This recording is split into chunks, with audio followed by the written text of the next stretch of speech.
Le discours d'Holophène. Ok? Il dit, Achior, le chef principal des Ammonites, répondit à Holophène, mon général, permets à ton serviteur de prendre la parole. Je vais te dire la vérité sur ce peuple qui vit dans ces montagnes. Donc nos aïeux vivaient dans la montagne durant ce temps, c'était au temps des Assyriens. C'était au temps des Assyriens. Il faut comprendre, c'était au temps des Assyriens et qui? Les Babyloniens. Voilà. Il dit, près de ton camp, je te parlerai franchement. Il va lui dire la vérité, quoi. Mais au Bénin, il n'y a personne pour dire la vérité. En Côte d'Ivoire, il n'y en a pas, zéro bredouille. Il n'y a aucun sage au Bénin. C'est rien que des bandits, des menteurs, des assoiffés de l'argent, du pouvoir. Aucune vérité, aucun sage. Il dit, ce peuple descend d'un groupe de Chaldéens qui ne voulut plus servir les dieux de leurs ancêtres établis en Chaldée. Nos aïeux, et ça a commencé depuis Abraham. Abraham a refusé d'adorer les idoles de son papa. Et ça a coûté la vie à Abraham. C'est pour ça que Dieu a dit à Abraham de sortir de la terre, de la région de ses aïeux et de venir vers Canaan. Il va lui donner une autre région, une autre terre. Mais on a originé, nos aïeux ont originé Abraham depuis où? Chaldée. Il renonçait aux traditions ancestrales pour adorer le Dieu du ciel. Vous avez vu, Abraham, il a renoncé aux idoles sataniques de son papa. Et c'est ce que nous vous disons. Ce n'est pas parce que c'est votre papa que vous allez le suivre bêtement. Non. Si votre papa n'est pas sur le chemin de Dieu, vous devez ramener votre papa à la raison. Si votre maman n'est pas sur le chemin de Dieu, vous devez ramener votre maman à la raison. On ne va pas regarder les âges. Ah, c'est ma maman, tu sais. Non. Ça dit, ça dit que vous êtes un traître. Ça dit que vous n'aimez pas Dieu. Vous ne connaissez pas Dieu. Ça dit que vous êtes un antichrist, un anti-Dieu. Abraham, son papa, était dans l'idolâtrie. Et il a exposé le papa et il a fui. C'est ce que Abraham a fait. On doit exposer nos parents qui font le mal. On ne peut pas rester là et s'asseoir. On doit exposer tous les dealers à la tête de vos pays qui mentent, qui font le faux. Patrice Talon, c'est un menteur numéro 1 au Bénin. Il ment et ment et ment et ment et ment. Imaginez. Et vous avez peur de dire la vérité. Il dit renoncer aux traditions ancestrales pour adorer le Dieu du ciel Yahweh qu'il considérait comme le vrai Dieu. C'est ce que Abraham a fait. Et ça a commencé par Abraham. Surtout après la mort de Noé et de ses 3 enfants, la terre a été encore comment? Corrompue. Les esprits sataniques ont encore recorrompu la terre. Et la terre encore a reçu et la lumière à travers qui? Abraham. C'est à travers Abraham que l'Éternel a commencé encore par revivre la terre. On les chassa de leur pays, la terre de leur ancien Dieu, et ils allèrent se réfugier tout d'abord en Haute-Mésopotamie. Ça, c'est en Irak aujourd'hui. C'est l'Irak d'aujourd'hui. C'est pour ça que je vous dis, la terre promise à nos aïeux s'étend de l'Égypte jusqu'en Assyrie, en Turquie, Iran, tout ça là. Jusqu'à l'ancien Babylone. Vous me suivez? Ça, c'est l'histoire qu'on ne vous enseigne pas, que nous sommes en train de vous enseigner. C'est pour ça qu'on vous dit de sortir de toutes les églises. C'est des mensonges qu'ils vous enseignent. Ils ne connaissent pas Dieu. Ils travaillent pour Satan, Belzébul, leur papa. Il dit, ils renonçaient. Mais pourquoi aujourd'hui on ne renonce pas aux chrétiens? On n'a qu'à renoncer au christianisme et à l'islam et à la démocratie, au vote. Renonçons à toutes ces choses-là, chers frères et sœurs. Et retournons vers le Dieu du ciel, le Dieu de nos aïeux, le Dieu d'Abraham, d'Isaac et de Jacob, le Dieu de Noé, le Dieu de Shem, le Dieu qui a délivré nos aïeux, qui est sur le point de nous délivrer, qui a délivré nos aïeux par la main de Moïse. Mais retournons vers lui. Ils renonçaient aux traditions ancestrales pour adorer le Dieu du ciel qu'ils considéraient comme le vrai Dieu.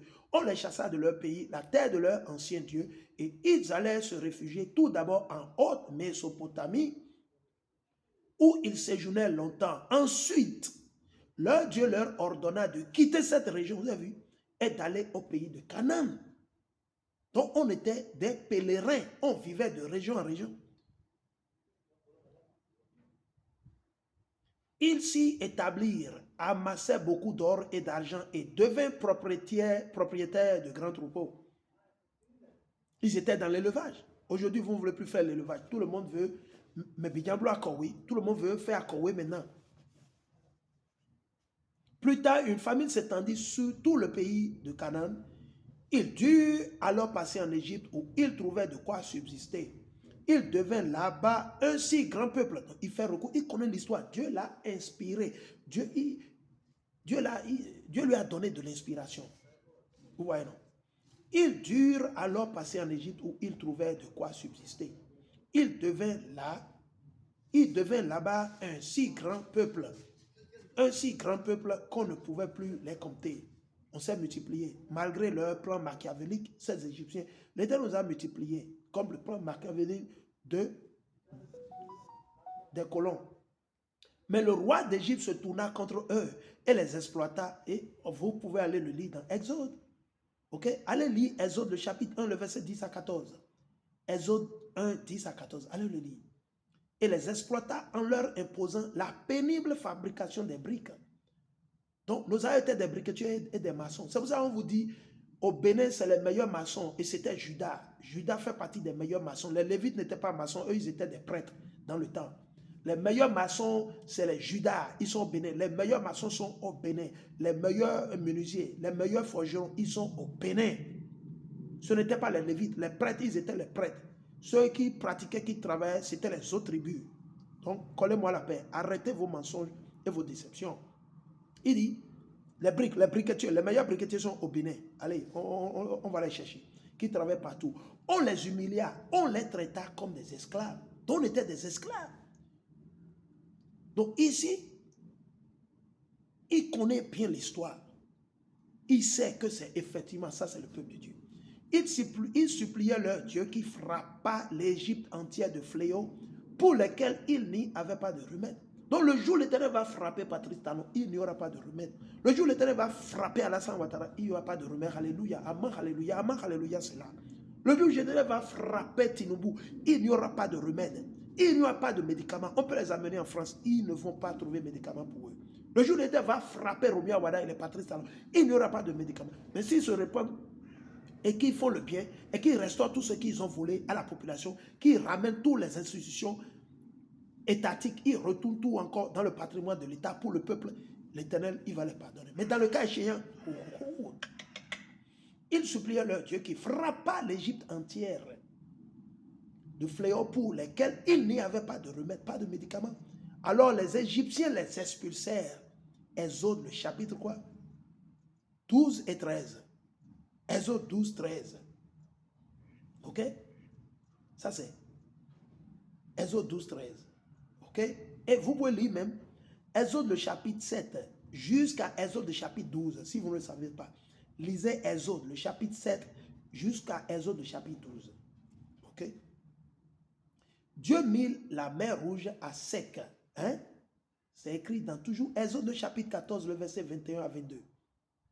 Exode 14, le verset 21 à 22. Ok? Dieu mit la mer rouge à sec devant eux et il les dirigea vers le mont Sinaï. Ça, c'est notre histoire, ça, chers frères et sœurs. Quel président vous avez vu? Quelle marionnette? Quel dealer de drogue? Tinubu, qui vendait de la drogue, qui a falsifié les faux diplômes aux États-Unis, qui vendait la drogue, qui avait un réseau de vendeurs de drogue